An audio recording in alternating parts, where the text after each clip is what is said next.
Hi friends, இப்போ நம்ம சிந்து பைரவி பார்க்க போகிற சிந்து பைரவியில் நம்ம சஞ்சய் கிட்ட சவால் மேலே சவால் விடுறது யார்? நம்ம ஆறுமுகங்க. நானும் என் பொண்டாட்டியும் சேர்ந்து எந்த அளவுக்கு போட்டியில் வின் பண்ணியிருக்கோம் பார்த்தியா, எங்களை பிரிக்கவே முடியாது, யாராலும் அசைச்சிக்க முடியாது அப்படின்றாரு.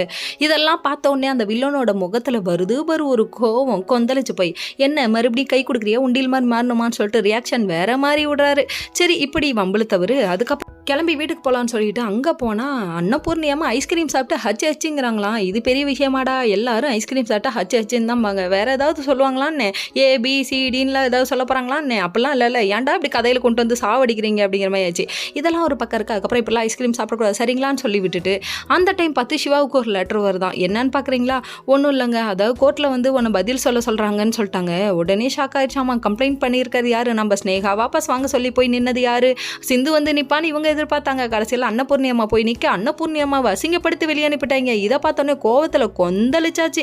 இந்த விஷயத்தை கேள்விப்பட்ட சிந்து எப்படியாவது போய் சிவாட்ட விஷயத்த சொல்லணும்னு சிவா டாக்டரேன்ட்டு ஒடியாராங்க. கடைசியில் என்னாச்சு சிந்து, ஏன் இந்த அளவுக்கு ஒடியாரன்னு சொல்லி கேட்க, ஏன் தலையெழுத்து என்ன நடக்குதோ நடக்கட்டும், போகிற வழி போகட்டும் அப்படின்ட்டாங்க.